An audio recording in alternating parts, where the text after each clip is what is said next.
is Max Hawkins, and you're listening to another episode of There's the Bell, here with my co-host, Cody Butler. Cody, how's it going, man? Good, man. Going good. Headed home. It's been a little while since we've talked. We had a long layoff, but it's time for us to get back because this weekend, probably going to be the biggest weekend of the year for the UFC. Best fight scheduled. I would definitely agree. It's going to be bigger than any card they put on so far this year. Absolutely. It's UFC 214, and it's headlined by the rematch that's been a year and a half, 2 years in the making. Daniel Cormier defending his UFC Light Heavyweight Championship against Jon Jones, the guy who never lost it but was stripped of the title. We know these two hate each other. Yeah, they can't stand each other. This is the kind of fight you like to see. It's not for show. No, this is not two friends getting in there and fighting for money. This is two guys who legit want to kill each other. We're going to get into the card here in a couple minutes. We're going to break down big fights. But first, let's just hit on a couple quick notes since we've been off on such a long layoff. Since we've been off, Conor McGregor and Floyd Mayweather had their big world tour and really set the world on fire with the promos and stuff they were cutting. Did you get to catch any of those? Yeah, I watched all until they went to London. I didn't catch the London one because I was just fed up with it by then. Yeah, it really seems they really hit their stride on day 2, and then by day 3 it was like, we've heard this before, and it kind of got really childish. Hey, I mean, there's only so much you can say about another person until you run out of stuff to talk about. Overall, who do you think won the hype? I don't know, McGregor, I'd have to say. I would. Close. I would too, and I think that Mayweather is probably the best promo from the boxing world, but I don't think the boxing world can really touch the UFC promos, the best of the UFC promos in general. No. I just don't think that their style is situated for that. I mean, we saw them cut McGregor's mic off because he wouldn't give Mayweather a chance to talk, And that's what he's used to doing. Yeah, the format for the press conferences were much more different. McGregor and the UFC guys are really used to, kind of like a Q&A, journalists asking them questions, and really that's how it should be. But I guess, boxing world does stuff differently. I wasn't aware of that. I wasn't into that. I don't watch a whole lot of boxing. I mean, I used to watch it when it came out when I was younger, but that's all the thing you had. You really didn't have UFC at that time. Well, that's been the break between the early days and the newer days. And that's when Mike Tyson had set the world on fire too. Yeah, Lennox Lewis, Evander Holyfield, those guys. Yeah, so McGregor Mayweather hype train continues on. This will be on everybody's mind until they fight on August 26th, and then of course we'll be here all along that way. We'll definitely get some more podcasts in between now and then, talk about specifically that fight, and we're going to break that down even further as we get along closer to that date. Matt Hughes, the UFC legend who crashed his truck into a train a couple weeks ago, is no longer in his coma and is expected to make a full recovery. That's incredible. Great to hear for Matt Hughes and his family. Absolutely, we wish him nothing but the best. Also, one of our favorites got back into the win column this past weekend. That was Chris Weidman. Yeah, and it was great to see him get a win. He needed it really bad after dropping his last 3. Yeah, dropping his last 3, really all of them in kind of brutal fashion. He needed a win big, and he got that against Kevin Gastelum. And really just dominated Kevin Gastelum. I mean, Gastelum's usually a ball of fire, and he caught him early. But Weidman went back to his wrestling, back to his roots, and ended up getting the win with a choke. And that's what he always needed to do. And that division is so. It seems like guys are constantly moving up and down, so he could win another fight and possibly see himself back in title contention. Oh, most definitely. I mean, all you got, if Whitaker gets injured, I mean, he's right there. He's the guy to fight Bisping. Yeah. Yeah. Let's talk about that. Robert Whitaker beat Yoel Romero in what I would consider a little bit of an upset to win the interim UFC middleweight championship a couple weeks ago. It was a really good fight, I heard, too. I didn't get to watch it. Yeah, it was. Whitaker, man, he's a young, explosive guy, and he really made Romero uncomfortable in there. Where does Romero go from here? I mean, I don't know. He's fought Jacare. He's fought all the guys that are, mid-level. I say you put him against the winner of Branch and Rockhold. That's what I was going to say, too. A guy we haven't talked about in a long time is Luke Rockhold, but he's going to make his return to the octagon in a couple months. Yeah. Who's in September? Yeah. So we'll be on the lookout for that, too. Last bit of UFC news we get into before we want to talk some wrestling, and then, of course, we're going to talk about the pay-per-view this weekend. It was rumored last week that Brock Lesnar, the man who needs no introduction, has put himself back into the USADA testing pool, with rumors circulating that he's potentially going to make a UFC return later this year. UFC has since denied that he's done that, and they have said that they're not interested in Lesnar. Lesnar went on record at the end of last year and said that he was officially retiring from the UFC, but this type of stuff tends to get people talking all the time. If Lesnar wanted to come back, they would let him come back. Oh, I agree. He's a money maker for them. I agree 100%. And with no way, it doesn't matter what he did before. Nothing can get worse than what Jon Jones did in the year and a half span that he did. And with Conor McGregor's status up in the air with boxing, and who knows if he's ever going to come back to the octagon, I think Dana White would jump at this, because Lesnar, outside of McGregor, Lesnar is the biggest draw in UFC history. Oh, yeah. And it's above his call, though. I mean, like, the guys that are running the show now are in the entertainment business. They're not in the fighting business. They let him handle all that. But if they see dollar signs, they're going to sign Brock Lesnar, in which he brings in crowds no matter what he's doing. Well, watch Brock Lesnar play ping pong. You know what I mean? That's just the way it is. He's definitely a big draw. His contract is scheduled to expire in the WWE right around, I think, the end of WrestleMania 34 is his last scheduled date, which is, of course, in New Orleans this upcoming April. And there's been, wide speculation. Does he want to sign again? Ultimately, I'm going to lean towards Lesnar will sign with WWE again, but I think he's kind of using this UFC news to kind of leverage his position. It's a smart move on him. Well, it could be that. But I also heard that if Jon Jones somehow loses this weekend, that he'd be going up to heavyweight.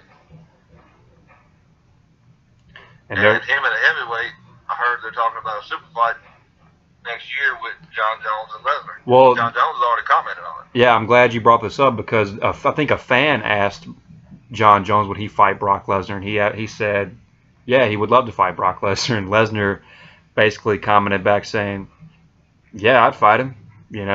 But what's he going to say, But yeah, that's a big fight. And then you could even work out a deal with WWE like they did last time. But, Vince it's just curious to see, because Vince McMahon really didn't get anything back in return for sending Lesnar, to UFC last summer. Not yet.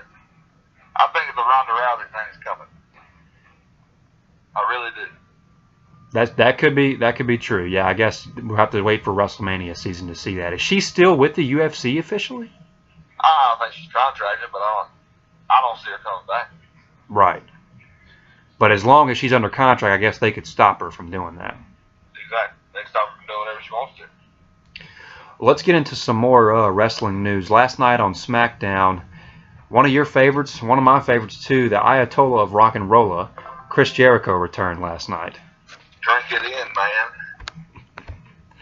man. Great to see Jericho back. I didn't really expect him to be back this soon, following a little bit of hiatus to tour with Fozzy. I don't guess this was a one-off. I'm assuming he's going to come back and wrestle for, probably the remainder of the year. Yeah. I'd like to see him and AJ Styles work together next.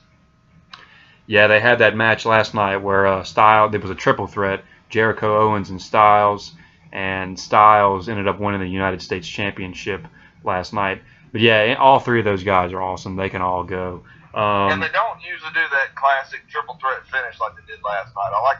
That was good. I like to see that come back. Yeah, where Owens, Styles throws Owens out of the ring and makes the pin that Owens put his finisher on Jericho. Yeah, I mean, that's the triple threat match we watched when we were kids. I mean, that's kind of the end of every one of them. You know, I'm glad to see him back on SmackDown because I think we're going to get into this in a second, but I think that Raw has really just been outclassing SmackDown on a week-to-week basis, whereas The tables definitely turned. yeah, the tables That's have for sure. definitely turned lately. Speaking of that, next week on SmackDown, though, it's going to be a huge main event. I mean, this is a dream match. I'm kind of questioning why they're giving it away on free TV. I'm not complaining, even though I subscribe to the network. It's going to be John Cena versus Shinsuke Nakamura to determine the #1 contender to Jinder Mahal's WWE Heavyweight Championship at SummerSlam. I kind of find that odd because they didn't really finish the book on Nakamura and Baron Corbin. Yeah, I mean, they had the pay-per-view and then they did the DQ, but he did beat him clean last night. Yeah, but I don't know. I feel like there's more left to that. It does. Maybe he'll, something will happen in that match, and they'll try to keep it going or either finish it. Really, That's crazy these days. I'm gonna make a prediction and say that last night's main event, the triple threat, and then next week's main event will iron out 3 different matches for SummerSlam on the SmackDown side. I think John Cena will come away with the win next week, and he'll face Jinder Mahal for the title.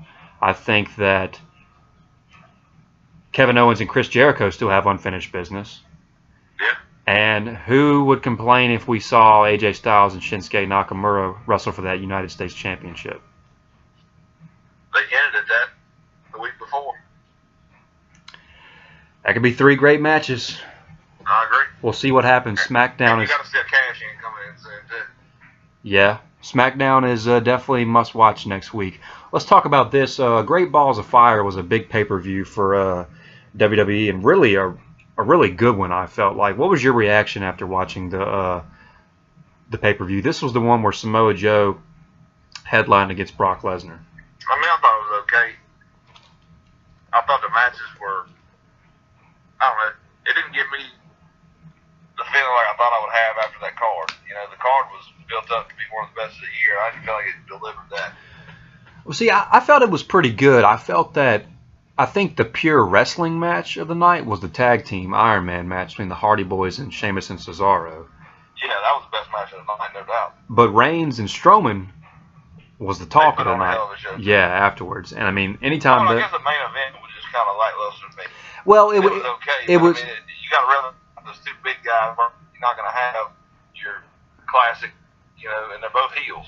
So It was kind of short at that Yeah. too. But at the same time, Samoa Joe was made out to look like a beast in those 6 minutes or whatever it was. I mean, he took it to Brock Lesnar, yeah, he did. and that has set up. I don't know if I would say the ambulance match was good enough to carry the card too. Yeah. Between that and Sheamus and Cesaro versus the Hardys, you're right. I mean, it was a pretty good card. Well, that set up what we assume will be the main event for SummerSlam. It's going to be a fatal 4-way. Brock Lesnar is going to defend that Universal Championship against Samoa Joe, against Roman Reigns, and against Braun Strowman. Do you like that, or would you rather see a one-on-one match? No, I like that. You get to see a little bit of everything. Everybody touch everybody. Yeah, I figured they were building towards Strowman versus Lesnar, but I mean, I'm not going to complain at all. It makes sense. I didn't want to see Reigns take on Lesnar this early because I think they're saving that for WrestleMania, and they can always give us that down the line. And I'm glad to see that Joe is not, one and done in the main event scene. Yeah, like a lot of I like to see Finn Balor get back up there to where he was too, because man, I like watching him. I would too. He's really exciting, but the guy he's working with that you are high on and I'm high on too is this Elias Sampson guy. He's one of my favorite wrestlers now.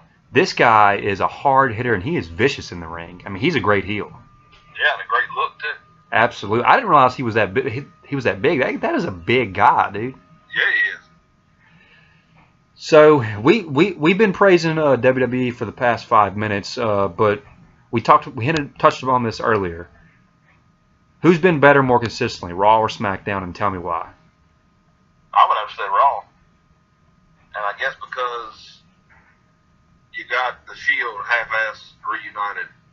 You got 4 guys that are up in the title picture that are really good workers and are really getting after it and making it week by week, or 3 guys really, because most of them are on TV, but just his name brings Right. credibility to the show. Strowman's been a revelation. Elias Sampson coming on, a newcomer against Finn Balor. We're bringing back the old guitar smash. I never thought you'd see another person get smashed with a guitar. Yeah. Ooh, that shot looked bad too. Whew. Yeah, it did. You know, and it wasn't where it would give him a concussion or anything, but it just hit him on the corner right there where it busted his head open. Clearly, that's not what they meant to do. But a little bit of color every now and then, I'm not going to complain. Remind you of old days, you know? That's Yeah. when wrestling was good.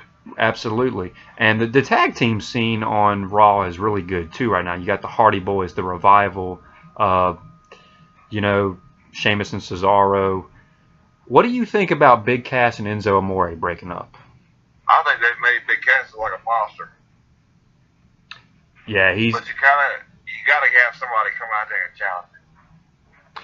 which they've had Big Show, but Big Show's probably going to put him over. Yeah. Well, you gotta do that to make him look big, you know? But then you gotta have somebody come out there, but who you have to come out there and challenge him? You know who he kind of reminds me of? Who's that? A little bit more athletic Kevin Nash. Yeah. He's not nearly as good on the mic as Kevin Nash, No. but he's got, I mean, damn near same build, and you know he's more athletic in the ring. I think he needs to get a better finisher. What is his finisher? The big boot? Well, you got the big boot and you got the Empire elbow. Yeah, you know he needs to incorporate. He's a big enough guy. He needs to incorporate some kind of, I would think, big slam or something like that. Powerbomb, Yeah. something like that. Yeah, you know, but of course, every wrestler will tell you, you know, do a finish where you can hit it on anybody. You know, Yeah. I mean, super kick, Stone Cold Stunner, RKO. You can do those. Some of the greatest finishes, you can hit those on anybody. You know, every now and then you have a freak. Pretty much Lesnar and Cena are the only ones that can lift anybody up on their shoulder. Right. Every now and then you have a freak like Cena or Lesnar who can pick up anybody. You know. Braun Strowman. Yeah, Braun Strowman. But yeah, I've really felt like the work on Raw has been much more consistent. That's not to say that there hadn't been things to like on SmackDown, but to me, it's just it hadn't really been any competition over the past since WrestleMania. And for a while, really. it was bad. I mean, Raw was really sinking. Yeah. All right, Cody, you ready to talk about the big one, UFC 214? Yep, let's do it. Like I've said, biggest card of the year thus far. We have 3 title fights. Let's jump into it. First big fight that just jumps off the card to me is Donald Cerrone versus Robbie Lawler in the welterweight division. These two guys are both killers. Yeah. And I did not know they don't like each other. I haven't seen anything. I mean, really, to me, DC and Jon Jones has dominated the promotion. What's the beef between these two guys? I have no idea. But I heard, I want to say Joe Rogan was talking about it, saying that they don't like each other. And I don't know what the deal is between them. Interesting. Let's talk about a couple facts here. Let's weigh down on the fight. Robbie Lawler hasn't fought in over a year. His last fight, well, about a year. His last fight was July 30th when he lost his title to Tyron Woodley. So, I mean, that's the fight. The card is scheduled for July 29th. So that's going to be a year. And, Yeah. you know, so he's been out for a while. Cerrone, on the other hand, fights all the damn time, but it seems like he can never take that next step into title contention. He lost his last fight, which was in January. And I believe Robbie Lawler switched camps after that Woodley fight. Why haven't we seen Lawler in a year? Has he been hurt? I think he just took some time away. Because, you know, he was fighting here, you know, every 3 or 4 months for all last year, maybe a year before. Yeah, he held that welterweight title for a couple of years, huh? Yeah, I mean, you kind of got to, I think you need to take some time off and just rethink his own situation. Like I said, he switched camps, so that was another thing. You got to give it time to everything to get back right and try to get in the mold of Well, I can tell you, getting there and fighting. I can tell you this. I like both of these guys, but if Robbie Lawler comes back in any way, shape that he was performing before that Woodley fight, Donald Cerrone's in for a bad night. I would agree. Lawler can knock anybody out in the organization. I don't think Cerrone can knock out Lawler after watching him and Roy McDonald in that fight they had. I mean, Woodley's just a freak athlete. He's got power coming out of his ears. Yeah. So, I mean, it's not like Cerrone can kick him in the head, but he'd have to catch him just right. Yeah. Yeah, he definitely won't be able to wrestle with him either. I'm scared of anybody. So you're going with Lawler or are you going with Cerrone? It's a tough fight to pick because on paper I would think Robbie Lawler should probably be favored. But we're going to talk about this later when we talk about Jon Jones. He hasn't fought in a year. And you always say ring rust is a real thing. Yeah, it is. Most definitely. So something's got to give here. I'm going to say, I think Cowboy takes it. Really? Just on the simple fact that Lawler hadn't fought. He switched camps. I mean, unless some freak thing happens, he hadn't been in an octagon in a year. That's a long time. That's an eternity in the fight game. Yeah, it's a while. I mean, we're gonna get into this when we talk about Jon Jones and Daniel Cormier too, but it's definitely a while. So, do you think he'll win by decision, or do you think he'll knock him out? No, I don't think he knocks him out. I think he wins by decision. I'm gonna go Robbie Lawler knockout round 2. I'm going to give him the benefit of the doubt, but he's really got to bring it here. Because Cerrone's not going to back down. No. Cerrone ain't scared of anybody. So the first title fight we'll have on this match, this card, will be Tanya Evinger versus Chris Cyborg for the interim. Well, it won't be interim. It'll be the women's featherweight. Real deal. Yeah, it'll be the women's featherweight title. Jermaine Durandamy was stripped of that title because she wouldn't fight Chris Cyborg. Since Cyborg was a steroid user and a cheater, and she didn't feel like she had to fight her. A little bit of weight to that argument. Let's just be real with it. Yeah, but if you're a champion, you fight who they put in front of you. That's what I was fixing to say. You know, we're in a day and age now where, well, I don't want to fight him right now. It's not the time, you know. At some point, you got to fight. You know, you got to fight. So Dana White made the decision to strip her. I'm sure it wasn't popular with her and probably some people, but I agree with him. It's not like going in knowing that you win this title in this weight class that you're going to have to fight Cyborg. You already know that. Yeah, I mean, you know, why are you even in the division then? Exactly. So I don't know much about Evinger, but she's 19-5 and she just signed with the UFC. Yeah, she's an Invicta. She's tough. But I don't see her holding the candle with Cyborg. I don't either. Cyborg's lost only one fight. We've known for a while that they've wanted that title on Cyborg.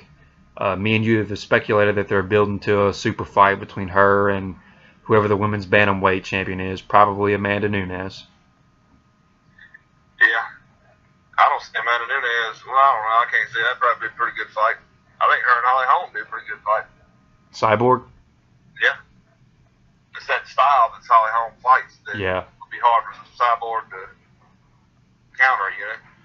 Yeah, it would be. It definitely would be. We both agreeing that Chris Cyborg would take this one. Probably TKO or something like that. I'm going to go with that. Yeah. Probably the most underrated match on this card is another title fight. It's Damian Maia versus Tyron Woodley for the welterweight championship. Maia has been in the UFC for a really long time now. Of course, he's 39 years old, but he's on a 7-fight win streak. And we've talked a bunch about Tyron Woodley on this podcast. He is the welterweight champion, but he feels like he's the most disrespected champion in UFC history. Yeah. He fought 2 draws. Yeah, he's defended his belt twice, and... Well, wait, no. I think they gave it to the wrong guy the last time, but that's just me. Yeah, you know, he just... The first time him and Wonder Boy fought, it was a really good fight. I really just didn't... I wasn't impressed with either guy the last time they fought. No, last time was like they were scared of each other. Yeah, and, you know, this is... Tyron Woodley better not come out skittish because Damian Maia could catch him in a submission and make him tap quick. I will never again. This is kind of like McGregor. I'm not betting against McGregor again because he's proven me wrong so many times. So and Maia's the same way. I never thought Maia would have beaten Carlos Condit. What did he do? Beat Carlos Condit. Then I said, he's fighting Jorge Masvidal. Masvidal's going to wipe the floor with it. Masvidal's quick. He ain't going to be able to catch Masvidal. What did he do? He caught him and rode his back the whole fight. I mean, I'm not betting against him again. You got Maia winning? Yeah, I'm going to go with Daniel Maia. I think he gets on his back and strains him like a boa constrictor. Well, I wonder what Tyron Woodley's would have to say about that. You know, I think that clearly Woodley is definitely the stronger of the two. And in a stand-up, if he catches him, it's lights out, but he's got to catch him. Yeah, and in a stand-up game, he's favored. But if it goes to the ground with that jiu-jitsu that Maia has, it could be a bad night for Tyron Woodley. Most definitely. You know, for anybody to handle that. Right. This is a tough one for me to pick, man. You picked Damian Maia, and I'm not trying to copy you or anything. I hope he wins, but I just have a feeling that Woodley's going to beat him this weekend. I don't know, man. I just that's what I'm feeling. You know, I hope I'm wrong. You got 5 on it? Let's do $5 on it. Make it right now. Let's talk about the main event, what everybody really wants to hear about. Jon Jones versus Daniel Cormier for the light heavyweight title. The rematch that's a year and a half, 2 years in the making. Wow, I mean, it's a blood feud. Yeah. The last time they fought was in January of 2015. Jones won that by unanimous decision. Since then, of course, we all know about the legal trouble he had. He's had 2 fights since that January 2015 fight. He fought Ovince St. Preux for the interim light heavyweight championship back in April of 2016. Him and DC were going to fight this time a year ago. And then, of course, he got popped by USADA and hasn't fought since then. Since DC lost that fight to Jon Jones in January of 2015, he's been unstoppable. He's been unstoppable. He's on a 4-fight win streak. Really, I mean, I guess the only guy that really gave him trouble was Alexander Gustafsson. Yeah. And same guy that gave Jon Jones trouble, you know? Yeah. Man, this is one of those that's I'm gonna have goosebumps popping up on my arm when these two are walking down the aisle, because you know that they generally don't like each other. There's a general distaste for each other right there. And both of these guys know how to not let it get to them to where they can put on a good show. And they can get out there and fight their game and try to implement their game plan. They're not going to go out there and try to kill each other. That's what I like about this whole thing. Daniel Cormier's got to be smarter than he did last fight, though, and I'm glad you touched on that, because he got away from his last time he let him get to him. Yeah, he got away from his game plan. He sat there and traded with him for a little while, and you're not going to beat Jon Jones like that. He's next to Silva. He's the best striker that's ever been in the UFC. Exactly. I mean, he's got such a weird fighting style that when he can turn around with those elbows on a dime and just get you, so you can't really do that. And he's so long, it's hard to get inside on him. That's the trouble. That's the trouble. Yeah, DC isn't the biggest, he isn't the tallest light heavyweight, so he's got to get inside on him. And look, I don't know who's stronger than who. You would think by looking at him, you say, well, DC is probably a little bit stronger, but Jon Jones is a big guy. Yeah, he is. His weight is athletic family. I mean, both his brothers are football players in the NFL. His weight is spread out all over his body. I don't know. Look, I'm not the biggest Jon Jones fan. I'll come out and say it. I think he's a piece of shit. He has had tons of opportunities. He's had everything. You know, he is the most talented fighter I've ever seen in my life. And he's, on several occasions, he's pissed it away. You know, he's easy to dislike. Yeah, and you know, I'm all about second chances. I'm all about second chances. But you know, Jones doesn't make it easy to like him. And DC's from Lafayette, Louisiana. I got to go with the hometown guy. I'm going to be rooting for him. I'm going to say this. If the Jon Jones that fought OSP comes out against Daniel Cormier, this fight's over in the second round. Oh, I agree. I agree. Ring rust is a real thing. It happens to that something. He looked like hammered dog shit when he fought OSP. That fight shouldn't have even been close. He should have. Right. OSP had a chance of winning if he wouldn't have got his arm broke checking a kick, you know? Yeah. So, I mean, if he didn't come out there on his A game, which I know you fight the competition, just like playing football. You'll play your shittiest game against the shittiest team you play. Yeah, we hear that all the time with LSU, you know? Yeah. And it's like that all the way to in anything. But he better come out and he better be ready, because if he isn't ready and he fights the fight he fought against OSP, he's going to get hammered. I agree with you 100%, but will he come out ready? I think he will, but I don't think he'll be sharp enough because he's been out of it so long. I don't think he'll be sharp enough to beat DC. I think DC wins this one. And then I think DC will probably retire. You know, I think he feels like he needs to win this to like truly validate who he says he is. He has been. That's all he got left to do. That's all he has left to do. He's 30. I mean, he's 38 years old. I think he's close to 40. He said this last year. He said, "Jon, I need to beat you. I need to beat you." And I think there's a lot of people that say that he's not the rightful champion, and you can make that argument. Jon Jones was stripped of the belt. It's not for the interim light heavyweight championship. It's for the light heavyweight championship of the world. So Daniel Cormier has his chance to really state his case, and if he wins this weekend, I think he'll go down as one of the greatest of all time. But he's got to win this weekend. He's done in 2 divisions. Yeah. He's got to win this weekend, and he's got to beat Jon Jones, or that's a tall thing for me to ask him to do. You know, there's another saying, and I want to throw this out there too. They say this with boxing a lot. If 2 fighters fight, and the younger fighter beats the older fighter, the outcome is going to be the same in the rematch. Have you ever heard of that? Yeah. I got to go with. Believe it on this one, man.